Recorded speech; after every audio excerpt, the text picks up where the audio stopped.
उसके बाद pick list, जो आपकी लिस्ट बनी होगी ये अब आपके पास आनी चाहिए लिस्ट। मुजम्मल यहाँ पे अपना दें पिक नंबर या पिक डेट या यूजर कोई भी फाइंड करें जरा। क्या नेम रखा था आपने, जो आपने नेम रखा होगा वही जो हम वहाँ पे पिछले विंडो पे कंप्लीट हुआ प्रोसेस, उसका यहाँ पे ऑटोमेटिकली एक नंबर जनरेट करता है। वो नंबर यहाँ पे आपने आके सर्च कर लेना, ठीक। अदरवाइज अगर आपने डेट से करना है तो डेट से करके देख लो, अगर आपने डेट ठीक रखी होगी। ठीक, हमारा भी कुछ भी नहीं है।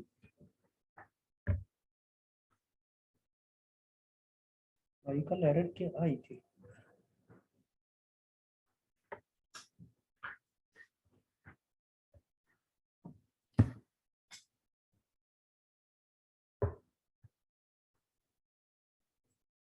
हाँ जी, हो गया मुकम्मल। हाँ, सिंपल। वो क्या है, जो नंबर उसने पिछली विंडो पे नंबर दिया था उस नंबर को आपने यहाँ पे आके टाइप करना और फाइंड कर लेना, आपकी लिस्ट आ जाएगी। वो आपको पिक लिस्ट दिखा देगा, जितनी होंगे आइटम बने वो सारे के सारे दिखा दो। अदरवाइज अगर नहीं नंबर सर्च तो करते आप, तो देन आप क्या कर सकते हैं, उसका नेम से, यूजर नेम से, यानी जो एम्प्लॉय था जिसके नाम से आपने जनरेट किया वो भी आप सर्च कर लेंगे किसी। अच्छा, शायद रिपोर्ट्स में चेक कर लेते हो कितने रिपोर्ट्स में है। अच्छा, वैसे इसके बाद नेक्स्ट हमारा इन्वेंटरी के अंदर क्या है, रिपोर्ट्स, इन्वेंटरी रिपोर्ट्स आ जाती है। नंबर सेम दिया आपने, इन्वेंटरी रिपोर्ट। अब रिपोर्ट ऐसे आपने क्या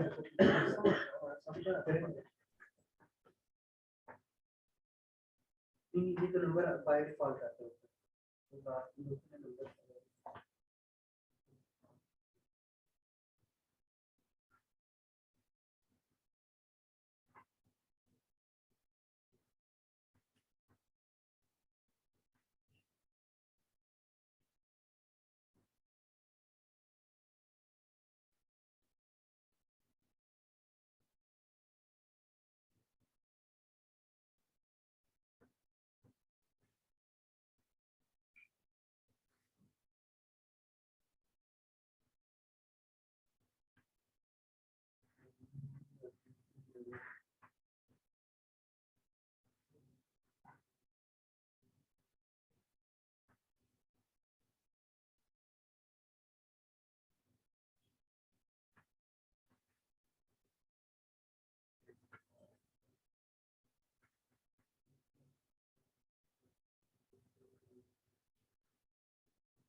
उनका लोकल गलत ज्यादा से उसके हिसाब से हमें ओपन करना चाहिए। सेलेक्ट करें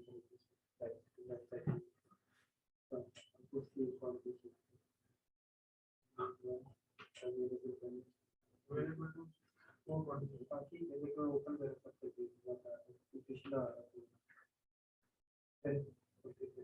क्रिएट करें।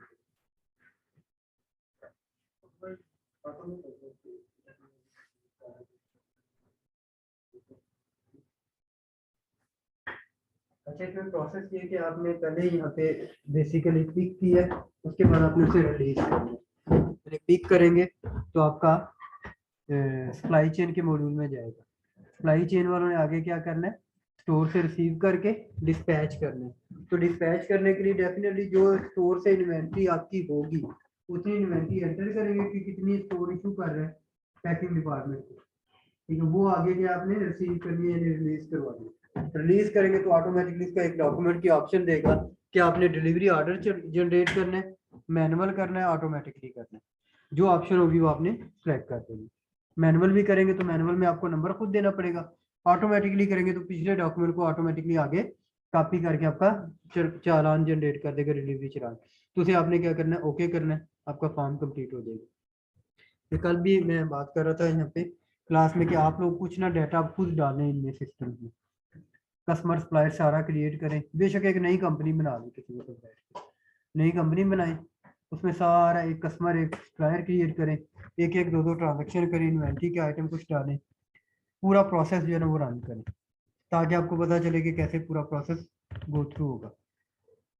डाटा थोड़ा सा आ जाएगा ना, डमी डाटा ही आए तो कम से कम फिर हम आगे फर्दर जो है रिपोर्ट्स वगैरह उनके टेम्पलेट्स वगैरह डिजाइन करने वाले बने।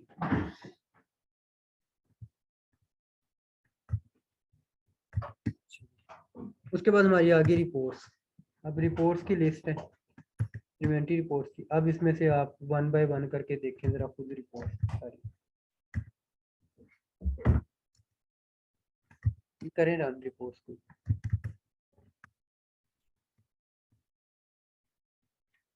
मैंने इसको एक आइटम सेलेक्ट किया, मैं सारी कर देता हूँ। मैंने लास्ट डेनिम फिनिश आइटम किया था, मैंने FG01 से लास्ट वाला सेलेक्ट कर दिया, ओके किया। अभी उसने सारी लिस्ट दिखा दी, ये मेरे पास इस वक्त के आइटम जनरेटेड है। अब मैंने उसको प्रिंट की कमांड दी, वो कह रहा है जी प्रिंट की आपकी ये ऑप्शन आ रही है, प्रिंटर पे अगर किसी चीज़ पे अपने भेजना तो प्रिंट की सूरत में भेज, प्रिंटर हमारे पास इस वक्त अटैच नहीं। अदरवाइज उसने क्या करना है, जिस तरह ये कॉलम रोज बनी उसी तरह उसने क्या करना है, उसको जनरेट कर दे।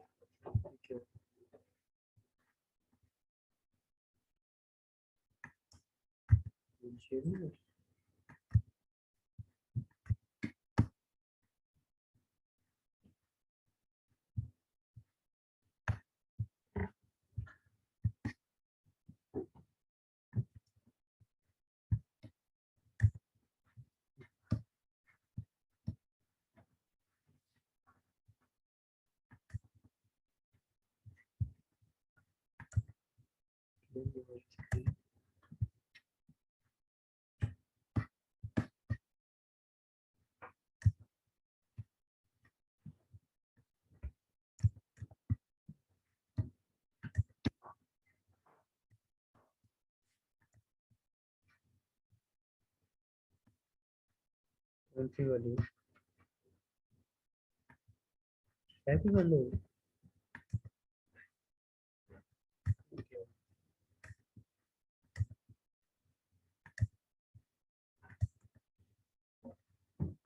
स्क्रीन नजर नहीं आ रही।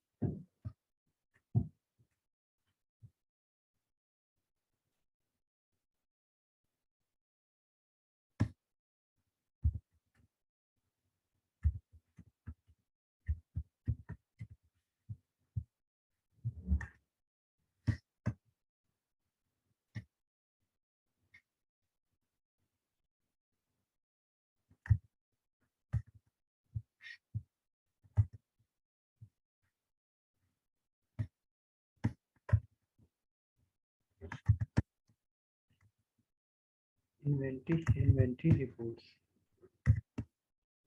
में आ गया आइटम लिस्ट में।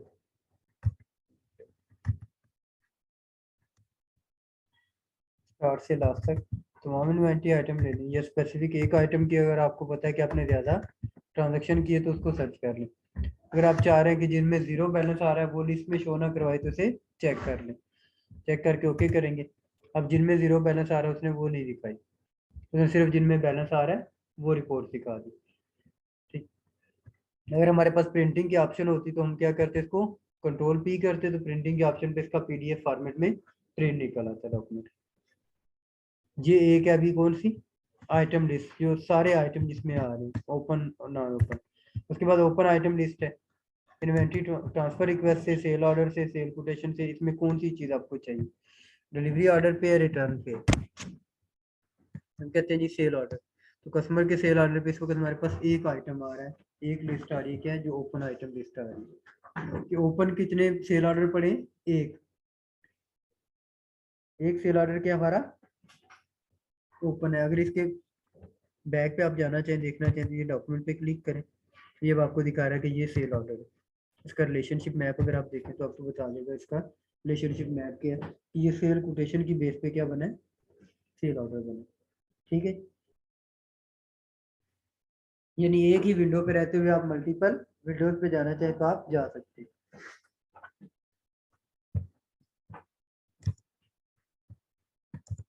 आप कहते नहीं जी मुझे सेल ऑर्डर नहीं, मैंने जाना है जी AR इनवाइस पे। AR इनवाइस कोई भी नहीं डाल। रिसीवेबल हमने ऑनलाइन पिछले सेशन में किया था, इसका मतलब AP इनवाइस होगी हमारी। हाँ जी APR। ठीक है जी, AP इनवाइस पे अब इस पे किसी एक इनवाइस पे क्लिक करें, रिलेशनशिप मैप पे जाएं। अब आपको दिखाएगा कि ये AP invoice basically purchase order ये कल वाला है। उसके बाद हमने टूल्स पीओ बनाई, उसके बाद AP इनवाइस, उसके बाद ये। अब ये देखिए परचेज ऑर्डर क्लोज आ रहा है स्टेटस, और इधर सीपीओ का क्लोज आ रहा है, गोल्ड रिटर्न का क्लोज आ रहा है, और आपका AP इनवॉइस क्या है, ओपन आ रही है, क्योंकि इसके अगेंस्ट अभी हमने क्या करना है, बैंकिंग के मॉड्यूल में जाके पेमेंट अप्लाई करनी, तो इसलिए ये डॉक्यूमेंट क्या है, ओपन है। जैसे इसकी पेमेंट हमारी बैंक से निकल जाएगी, बैंकिंग के मॉड्यूल में से हम आउट कर देंगे पेमेंट, आउटगोइंग पेमेंट बना देंगे, तो देन क्या होगा, ये ऑटोमेटिकली हमारी पेमेंट जो है निकल जाएगी, ये भी डॉक्यूमेंट क्या होगा, क्लोज हो जाएगा।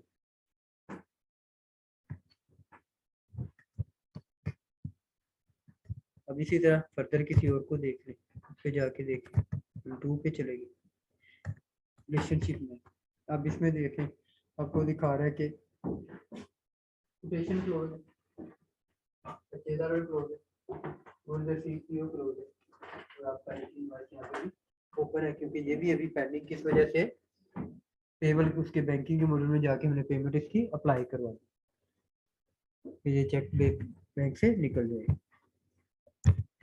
अच्छा आप देखें कि स्टैंडर्ड रिपोर्ट्स हमारे पास ये लिस्ट आ रही है, ये स्टैंडर्ड होती है, ये हर एप्लीकेशन में जिसने भी SAP इंस्टॉल करवाया ना उसको ये मिलनी मिलनी है। इसके अलावा अगर आपकी ऑर्गेनाइजेशन, आपकी मैनेजमेंट चाह रही नहीं जी मुझे ये नहीं चाहिए, मुझे कोई कस्टमाइज अपनी मर्जी से मैंने फॉर्मेटिंग देनी है, रिपोर्ट अपनी मर्जी की बनवानी, तो वो आप बनवा सकते हैं, आपकी मैनेजमेंट बनवा सकती है। वो डेवलपर जब हमारा सिस्टम डेवलप हो जाता है, तो जो प्योर IT के लोग हैं, जो डेवलपर सॉफ्टवेयर इंजीनियर हैं, उनसे हम रिपोर्ट किसी किस्म की भी बनवाना चाहें तो बना सकते हैं। अदरवाइज एक टूल होता है BI का, बिजनेस इंटेलिजेंस का रिपोर्टिंग टूल है, उसमें माइक्रोसॉफ्ट ऑफिस का भी, यानी माइक्रोसॉफ्ट का भी है बिजनेस BI, ओरेकल का भी है, और SAP का क्रिस्टल रिपोर्टिंग है, तीनों है। अगर BI आप सीख लेते हैं तो BI के थ्रू के आप ओरेकल हो, माइक्रोसॉफ्ट डायनामिक हो, एक्सेल हो, तीनों की रिपोर्टिंग आप हैंडल कर सकते हैं। मैनेजमेंट के लिए अपनी मर्जी से जिस तरह की मर्जी, फाइनेंस का यूजर ही रिपोर्ट बना सकते हैं, आपको डेवलपर की जरूरत नहीं होती। तो वो किसी वक्त किसी स्टेज पे आपको टाइम मिले तो आप BI जो है वो लाजमी एक्सेल की जो है ना वो जरूर सीखें, BI बिजनेस इंटेलिजेंस। एक्सेल के साथ इंटीग्रेशन सीख लेंगे ऑटोमेटिकली, SAP के साथ भी कर लेंगे, ओरेकल के साथ भी हो जाएगी, और यहाँ तक कि माइक्रोसॉफ्ट डायनामिक के साथ भी हो जाएगी। और किसी के साथ नहीं करते, आप चाह रहे हैं कि खुद ही आपने सारा कुछ बनाना है, एक्सेल में सिंपल कॉलम और रोज बना के आप उसकी भी BI बनाना चाहे तो वो भी बना सकते हैं, यानी एडवांस एक्सेल की भी जरूरत नहीं है उसकी।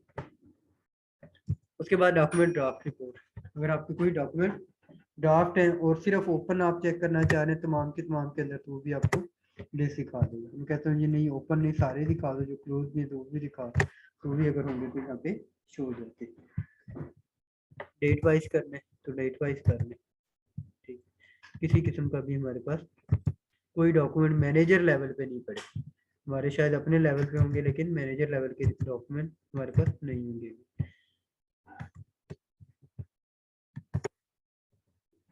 ठीक है, अभी तक किसी किस्म की ओपन डॉक्यूमेंट की लिस्ट हमारे पास नहीं है। ड्राफ्ट हमने बनाए नहीं, हमने जो भी क्रिएट करते गए डायरेक्ट अप्लाई करते जाइए, ऐसे किया ना, इनवाइस बनाई उसको ड्राफ्ट सेव नहीं किया, ठीक है, कोटेशन बनाई ड्राफ्ट सेव नहीं किया। वो अगर बनाना चाहें तो ड्राफ्ट बना भी सकते हैं, ठीक है। इन्वेंट्री ट्रांजेक्शन में है, रसीद की हो,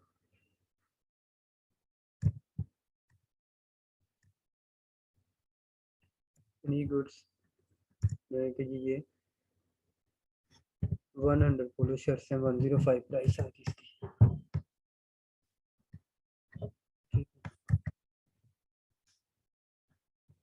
सेव एज ड्राफ्ट। ठीक है, राइट क्लिक करें, सेव एज ड्राफ्ट कर दें। ये आपका एज अ ड्राफ्ट क्या हो गया, गुड्स रिसीव्ड जो है वो जनरेट होगी। अब चलते हैं रिपोर्ट्स में।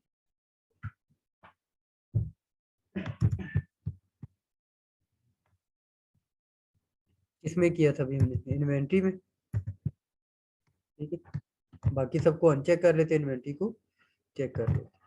ओके किया, अब उसने क्या किया, हमें डॉक्यूमेंट दिखा दिया ड्राफ्ट अभी जो हमने क्रिएट की, आई समझ।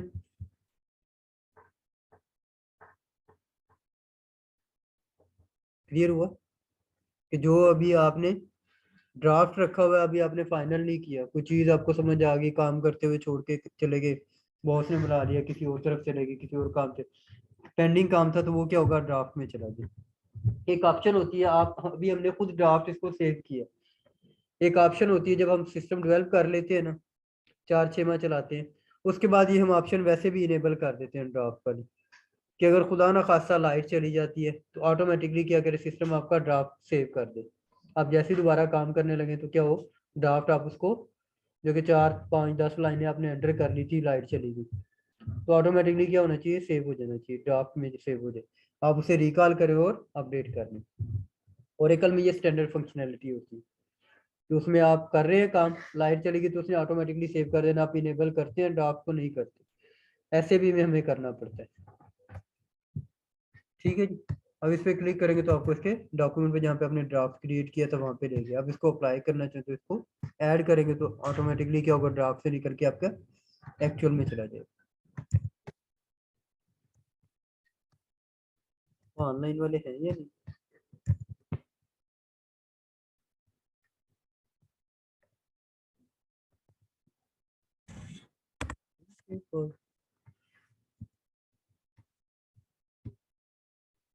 ऑनलाइन वाले बताते भी नहीं कि स्क्रीन शेयर नहीं हो रही।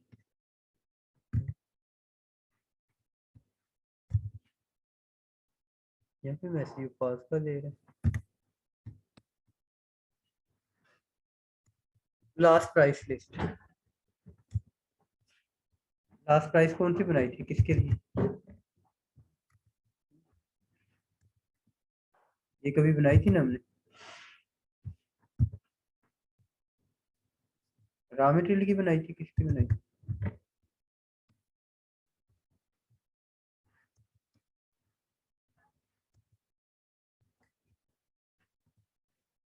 21 वाली जो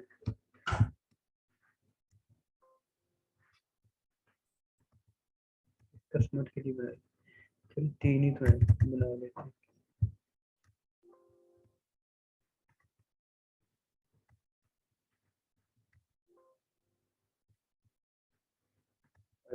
इसी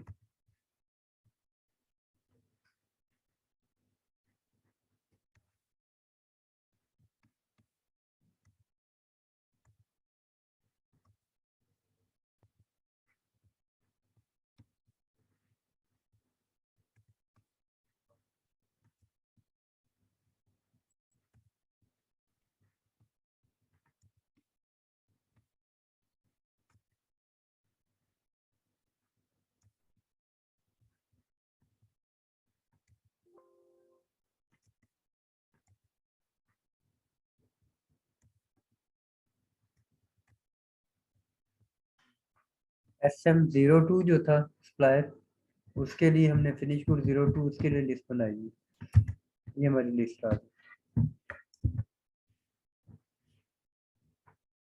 ठीक है, अब इसमें आप फिल्टर सर्च करना चाहें तो सर्च भी कर सकते हैं, टेबल को सॉर्ट अपनी मर्जी से करना चाहें तो अपनी मर्जी से चेंज भी कर सकते हैं। प्रिंट आउट लेना चाहें प्रिंट आउट ले सकते हैं, एक्सपोर्ट करना चाहें तो एक्सपोर्ट भी कर सकते हैं। ठीक, फाइल, ठीक है, प्रिंट, एक्सपोर्ट, पीडीएफ में करनी है, एक्सेल में करनी है, किस में करनी है, ईमेल करनी है तो ईमेल चली जाएगी। ठीक, एक्सपोर्ट में, टेक्स्ट में, इमेज में, पीडीएफ में, किस फाइल में आपने कन्वर्ट करना है। कहते जी आपने बाय डिफॉल्ट सिस्टम का कोई भी पीडीएफ फोल्डर नहीं बनाया हुआ सिस्टम पे, कि जहाँ पे आपके डाटा जो है वो सेव हो। हम करते हैं ऐसे, किसे डेस्कटॉप पे कहीं सेव कर लेते हैं।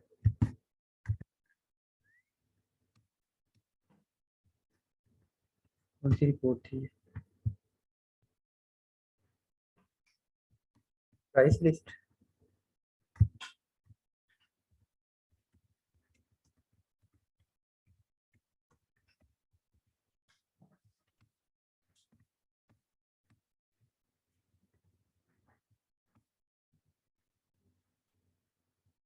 ये और इसने लास्ट प्राइस लिस्ट निकाल।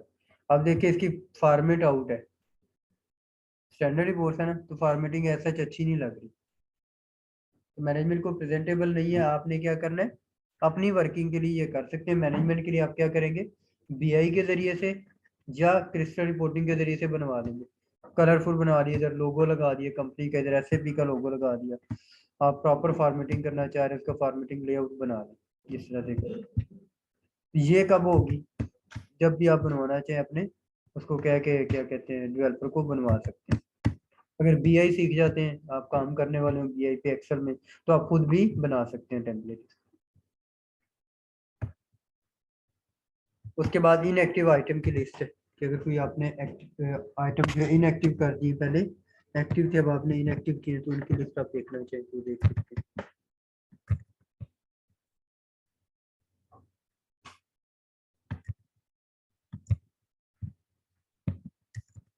अभी मेरा इनएक्टिव हमने कोई भी नहीं किया, किया हुआ इनएक्टिव।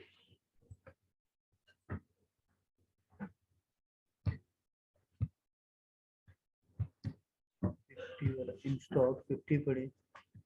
अच्छा, इनएक्टिव करना चाहे तो हम उसको कर सकते हैं, अगर आपने कोई आइटम इनएक्टिव करना है उसको इनएक्टिव किया जा सकता है। ये तो जी एसएम इसमें है ही कोई नहीं, इनएक्टिव करना है तो ये ऑप्शन पे जाके इनएक्टिव चेक करें, एक्टिव की जगह इनएक्टिव सेलेक्ट करें, उसे ओके कर दी।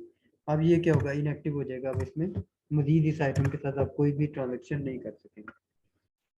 ठीक है, जिसको करना है वो कर दे, लेकिन जिनमें कुछ क्वांटिटी आ रही होगी ना, उनको आप इनएक्टिव करेंगे तो आपको मैसेज जरूर देगा। उनको एक्टिव करेंगे तो मैसेज देगा। हो सकता है इनिशियल स्टेज पे आपको मैसेज ना दे रहा हो, जब आप टेस्ट यूज कर रहे हैं, जैसे आप प्रोडक्शन लाइव करते हैं तो फिर आपको लाजमी मैसेज देगा कि आप ये इनएक्टिव करने लगे, लेकिन इसमें आइटम मौजूद है, उसका पहले क्या करना है। ठीक है, उसके लिए आप रिमाइंडर दें कि आपने उसको क्या करना है, वेव ऑफ करना है, रिमूव करना है, उसका डिस्ट्रॉय करना है, क्या है प्रोसेस करना है, वो आप सारा प्रोसेस जो भी इंटरनल मैनेजमेंट के साथ डिस्कस करके करना चाहें तो कर सकते हैं।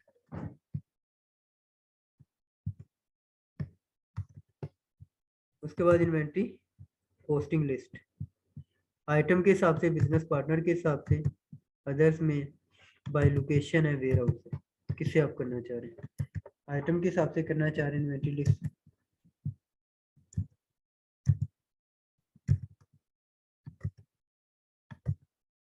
स्टार्ट से एंड तक नाम दिया।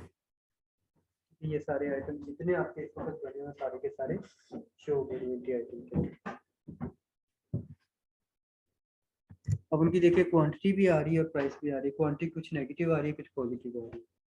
कि आपने कुछ क्या किया है, सेल्स ट्रांजेक्शन डाल दिए हैं तो इसलिए नेगेटिव आ रही है।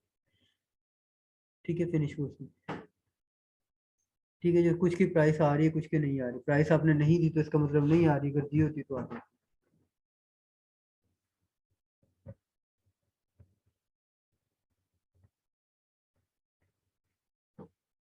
ये सारी की सारी के अनपोस्टेड ट्रांजेक्शन पड़ी। किसी एक पे क्लिक करें, आपको उसके बैकएंड पे डॉक्यूमेंट पे ले जाएगा कि ये ट्रांजेक्शन कहाँ पे क्रिएट की गई। अब अगर इसको नीचे वाले पे ये देखें, नीचे एक सेपरेट दिखा रहा है एसएम में, तो उसमें क्लिक करें तो आपको उस पर ले। ठीक है, ये बेसिकली क्या है आपका गुड्स रिसीव जो है ड्राफ्ट था। ठीक है, ये लास्ट जो नीचे अलग से दिखा रहा है ये ड्राफ्ट ट्रांजेक्शन पड़ी है, जो ड्राफ्ट एंट्री आपकी मौजूद है।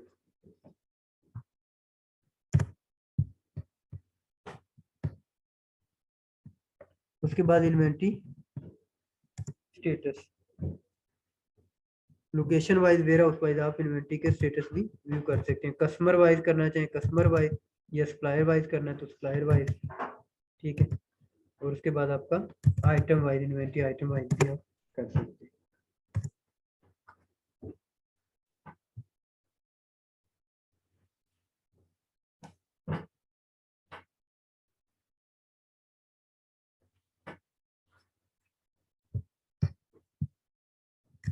हाँ जी।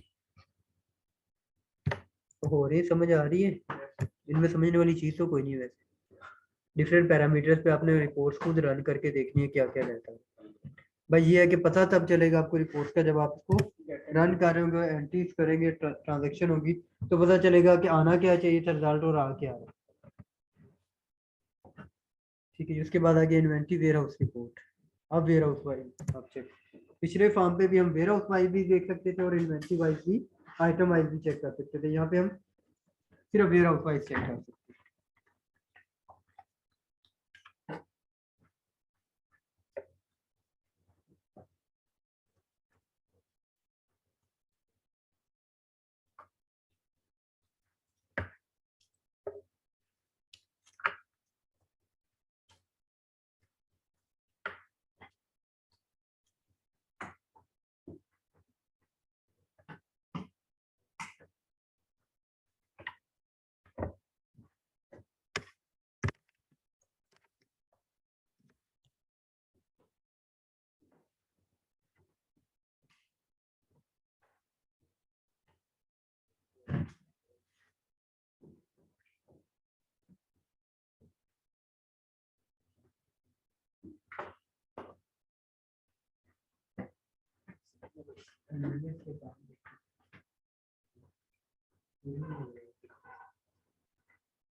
आपके काम में दीवारें लगा रहे हैं, दीवारें लगा रहे हैं। हाँ जी, हाँ जी, जज़ाकल्लाह।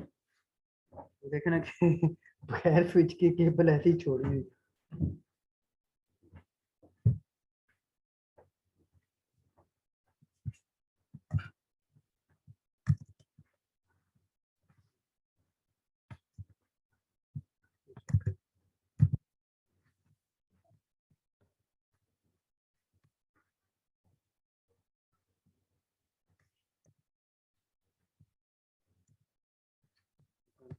अच्छा, वेयर हाउस का जाएगी, जितने वेयर हाउस है उनकी किसी एक की अलग करनी है, तमाम वेयर हाउस की रिपोर्ट रन करना चाहिए, तो वेयर हाउस की रिपोर्ट को भी आप देख सकते हैं किस वेयर हाउस में कितने आइटम मौजूद हैं, तो उसकी क्वांटिटी भी आ जाएगी और उसकी प्राइस भी आ जाएगी।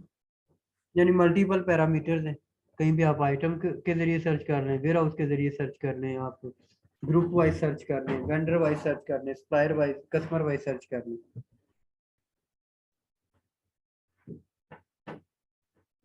अब वो ये देखिए दो अलग अलग वेयर हाउस दिखा रहा है, वेयर हाउस 1 और वेयर हाउस 2, दोनों में अलग अलग ट्रांजेक्शन दिखा रहा है कि वेयर हाउस 1 ऊपर वाला है, वेयर हाउस 2 नीचे वाला है। दोनों में जो आइटम मौजूद है उनकी लिस्ट दिखा रहा है, जिनमें नील बैलेंस आ रहा है वो भी दिखा रहा है। अगर आप चाहते हैं कि नहीं जीरो वाला नहीं दिखाए, तो फिर आप उसको अनचेक करते जीरो को, तो फिर जीरो वाला बैलेंस नहीं दिखाता। ठीक है, इसी तरह आप पीडीएफ में, एक्सेल वगैरह में से कन्वर्ट करना चाहें तो कर सकते हैं। इन्वेंट्री ऑडिट रिपोर्ट ये होता है फिजिकली और आपकी सिस्टम की इन्वेंट्री के, जब आपने ऑडिट करना हो तो पहले यहाँ से रिपोर्ट निकालेंगे सिस्टम की, फिर फिजिकली क्या करेंगे, जाके आप काउंट करेंगे। ऑडिटर जाते हैं ना ऑडिट करने, कहते हैं आज स्टॉक टेकिंग करने जा रहे हैं, वो बेसिकली स्टॉक टेकिंग के यहाँ से वो तमाम आइटम्स को सिलेक्ट करेंगे कि तमाम वेयर हाउस बाय डिफॉल्ट आ जाएंगे, और जितने आइटम उन तमाम की लिस्ट निकालेंगे, जिनको वो करना चाह रहे हैं उनकी लिस्ट निकाल लेंगे। जब कहते हैं group by warehouse, display opening balance के हिसाब से करना, हम कहते हैं ग्रुप बाय वेयर हाउस भी कर दो। अब ये दिखा रहा है दो एक्सपेंड किया, ठीक है, एक्सपेंड करेंगे तो अब फिनिश में दिखा रहा है कि ये आइटम आपके इसमें मौजूद है। आप इसका प्रिंट आउट लें, हार्ड कॉपी, और फिजिकल स्टॉक टेकिंग के लिए जहाँ पे आपने जाना है स्टोर के अंदर, वहाँ पे चले जाए और मैच करेंगे जो ऑर्डर है ऑब्जर्वेशन है वो उसकी रिपोर्ट बनाए और अपनी मैनेजमेंट को सबमिट करें।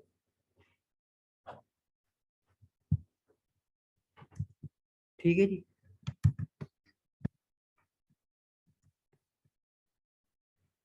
उसके बाद इन्वेंटरी वैल्यूएशन रिपोर्ट, वो भी आपकी item wise, vendor wise, supplier wise, जिस तरह आप देना चाहिए। और फिर जितने वेयर हाउस, फिर किसी एक स्पेसिफिक वेयर हाउस को अनचेक करें, जिस वेयर हाउस की लेनी है उस वेयर हाउस को लें और ओके करें। सेम वैल्यूएशन पे कहता है कि आपकी नहीं होगी, आपको क्या करना होगा, उसकी वैल्यूएशन चेंज करनी होगी।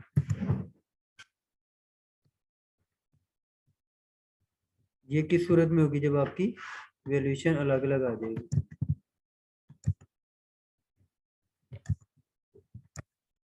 यानी पहले हम क्या करेंगे, जैसे पीछे हम लोगों ने किया था ना, प्राइस चेंज की थी एक आइटम की, अब किस किस की वैल्यू आपने चेंज की है वो उसकी लिस्ट लेना चाह रहे हैं, तो वो आपकी सारी लिस्ट आ जाएगी। तो वो कहते हैं जिसके लिए जरूरी क्या है कि आपका इन्वेंटरी वैल्यूएशन सिमुलेशन रिपोर्ट में आप क्या करेंगे, पहले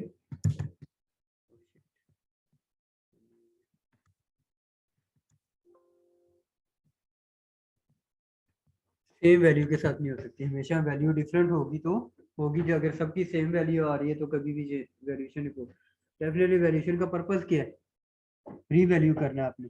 100 रुपए की आइटम था, आपने 110 किया या 105 किया, तो करेंगे फर्क तो आएगा, अगर किया ही नहीं तो आएगा कैसे। ठीक है, उसके बाद है जी सीरियल नंबर, ट्रांजैक्शन नंबर। अगर सीरियल नंबर आपने जनरेट करवाए थे, ये जैसे हमने कल किया था डेनिम फिनिश आइटम्स का, लेकिन हमने मेरे ख्याल इसमें सीरियल नंबर सिर्फ जनरेट करवाए थे, सीरियल नंबर का आगे अलग से डिफाइन नहीं किया, क्योंकि प्रोडक्ट हमने बनाई नहीं थी, तो इसलिए उसने नहीं दिखाया। अगर बनाई होती तो हमें क्या करता है, यहाँ पे वो दिखा भी देता। मैंने किसी एक में किया था पिछली क्लास में शायद, सीरियल नंबर किसी एक आइटम का किया था।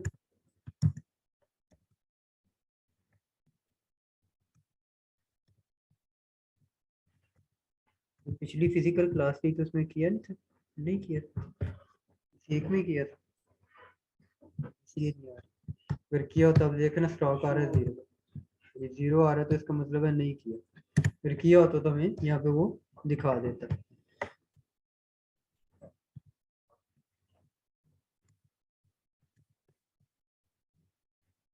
बात भी वही होगी कि रिपोर्ट्स में डाटा तब आएगा जब एंट्रीज करेंगे, डाटा एंट्री करेंगे, और इसलिए नॉर्मली रिपोर्ट जो है वो किसी भी तरह जब इम्प्लीमेंटेशन की जाती है तो हमेशा लास्ट पे रखती है। ठीक है, अगर बैच नंबर में कोई ट्रांजेक्शन आपने रन की तो भी हमने बैच बनाया जरूर था, नहीं बैच बनाया नहीं था कल, हमने सीरियल नंबर बना के उसी को दोबारा सेव कर दिया। बैच पे हम जा रहे थे बनाने के, लेकिन हमने किया नहीं था क्योंकि हमने टेबल में ऑलरेडी किया था। अगर किया हो तो उसमें ट्रांजेक्शन कर देते हो तो यहाँ पे बैच की ट्रांजेक्शन भी आ जाती। बैच ट्रांजेक्शन नॉर्मली होती है ऑर्गेनाइजेशन के अंदर कि एक ही आपका यूजर है, जैसे सॉरी एक ही डिपार्टमेंट है, टेबल है फाइनेंस का, टेबल सेक्शन, उसमें 4 टेबल के यूजर है जो चेक बना रहे हैं। तो अब आप डे एंड पे आपका सुपरवाइजर या मैनेजर जो है ना, वो चारों की 10-10 ट्रांजेक्शन है, 40 ट्रांजेक्शन बनती है। वो एक एक ट्रांजेक्शन को हर बंदे के अलग अलग, जैसे अकरम साहब ने 10 वोचर एंटर किए पेबल के, 10 कर दिए, मुजम्मल ने 10 कर दिए, खालिद साहब ने 10 मैंने कर दिए, 40 हो गए। वो बेचारा मैनेजर जो है ना 40 वोचर अलग अलग रिव्यू करेगा, उनको पोस्ट करेगा या सिलेक्ट करेगा, पहले मुझे मेरे वोचर को देखेगा, फिर उनको वन बाय वन टिक करेगा और फिर क्या करेगा, अप्रूव करेगा। तो हम इसलिए क्या करते हैं, बैच बना देते हैं कि क्या होगा, डे एंड पे उसे पता होगा हार्ड कॉपी सामने रखी है या सॉफ्ट कॉपी में सिर्फ व्यू करता रहेगा, पूरे बैच को सिलेक्ट करेगा, सारे बैच के वोचर पोस्ट हो जाएंगे एक दफे में सिंगल। हाँ ये है कि उसने 10 देखे, उसमें से 9 ठीक थे, एक ठीक नहीं था, वो जो ठीक नहीं है उसको अनचेक करेगा, बाकी बैच रन कर देगा, बैच के ऑटोमेटिकली क्या होगी, ट्रांजेक्शन पोस्ट हो जाएगी। ठीक है, अगर यहाँ पे क्रिएट करना चाहे तो आप खुद से क्रिएट कर भी सकते हैं, लेकिन उसके लिए पहले आइटम मास्टर डाटा बनेगा, फिर आइटम में जाएंगे, उस आइटम के अगेंस्ट ट्रांजेक्शन करेंगे, जो नॉर्मल हमने इन्वेंट्री की आज ट्रांजेक्शन की वही प्रोसेस होगा, लेकिन होगा क्या, अब बैच की सूरत में होगी। वो सिंगल ट्रांजेक्शन थी, अब बैच होगा। बैच के लिए फिर मल्टीपल ट्रांजेक्शन कर सकते हैं। इसको मेरे रख लें किसी टाइम के लिए, जब हम प्रोडक्शन में, एमआरपी में या बैंकिंग में, एक जगह पे ये करनी पड़ेगी हमें। ठीक है, वहां पे हम इसको कर भी लेंगे।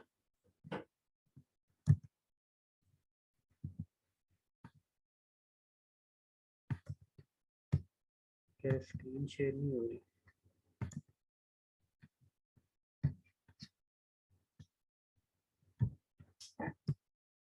करनी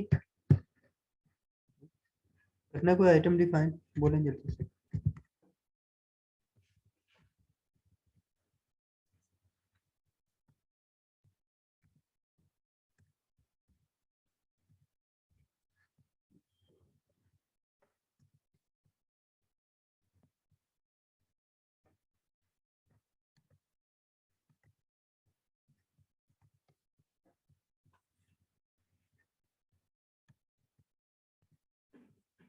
मल्टीपल आइटम बनाने पड़ेंगे।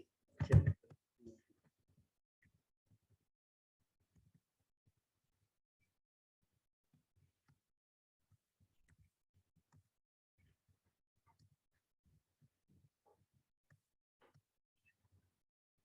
कहते जी तमाम ग्रुप के लिए आइटम के लिए रॉ मटेरियल के लिए कहते जी तमाम आइटम के लिए किस डेट से किस डेट तक करना है। पोस्टिंग डेट अगर देनी है तो दे दें, नंबरिंग में आ जाए। बैच नंबर हमारा पहले कोई नहीं बना होता, हम न्यू बैच क्रिएट कर लेते हैं। बैच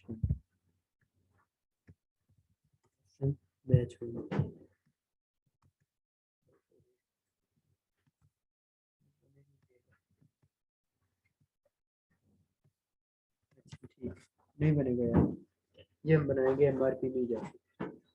ठीक, इसको भी नोट कर लीजिए आपको कि पहले एमआरपी में बैच बनाएंगे फिर यहाँ पे आते हैं।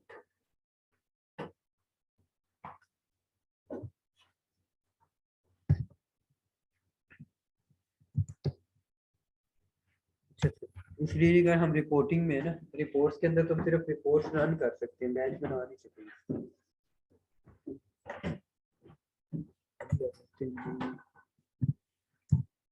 कितनी रिपोर्ट ये आज इसको इसके बाद देख लेते हैं। आज इसके बाद में इसको अभी देख लेते हैं क्योंकि इसमें मेरे पास दो रहेगी।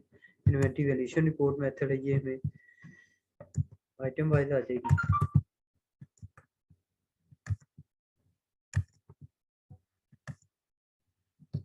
ओके ठीक है, ये आ गया हमारा रिपोर्टिंग का। अब ये देखें, ये रिपोर्ट कदरे पीछे वाली रिपोर्ट की निस्बत बेहतर है ले क्यों, इसके ऊपर आ रहा था क्रिस्टल रिपोर्ट लिखा हुआ आ रहा है वो राइट पार्ट। क्यों, क्योंकि ये कस्टमाइज रिपोर्ट यानी जो बाद में बनी है क्रिस्टल रिपोर्ट का फॉर्मेट, क्रिस्टल रिपोर्ट के फॉर्मेट जरा बेहतर होता है। अब इसमें भी सेटिंग क्या है कि आपने यहाँ पे अपना कंपनी का लोगो लगाना है, सिर्फ एसएपी का लोगो। सर स्क्रीन स्टक हो गई है। स्क्रीन स्टक हो गई है। अब ठीक है। ठीक है जी, अब हमने क्या करना है, आप चाह रहे हैं लेफ्ट साइड पे एसएपी का लोगो होना चाहिए, राइट साइड पे आपकी कंपनी का आना चाहिए। अब ये देखिए मेरा क्या आ रहा है, एसएम टेस्ट वीकेंड, ये बेसिकली कंपनी नेम। मैं चाह रहा हूँ कंपनी नेम के साथ यहाँ पे इसका कंपनी का लोगो, वो लोगो लगवा दूंगा। एसएपी का डॉक्यूमेंट मैं चाह रहा हूँ कि राइट साइड पे आ जाए, नीचे किसी कॉर्नर पे या सेंटर में एसएपी का लोगो आ जाए, एसएपी आ गई, जिससे पता चलेगा कि ये डॉक्यूमेंट क्या एसएपी से निकाला हुआ, एसएपी में वोचर एंटर किया हुआ। तो ये क्या है कदरे, आप देखें कि बेहतर रिपोर्ट है। क्यों, क्योंकि ये क्रिस्टल रिपोर्ट, लेकिन इसमें भी फर्दर आप फॉर्मेटिंग करवाना चाहिए। आप कह रहे हैं ये सेपरेट करने के लिए कॉलम बना लो तो कॉलम बनवा लो, रोज बनवानी तो रोज बनवा लो, तो फुट नोट देना चाह रहे तो फुट नोट दे दीजिए। ठीक है, इन्वेंटरी टर्नओवर एनालिसिस रिपोर्ट नहीं दिखाएगा मेरे को।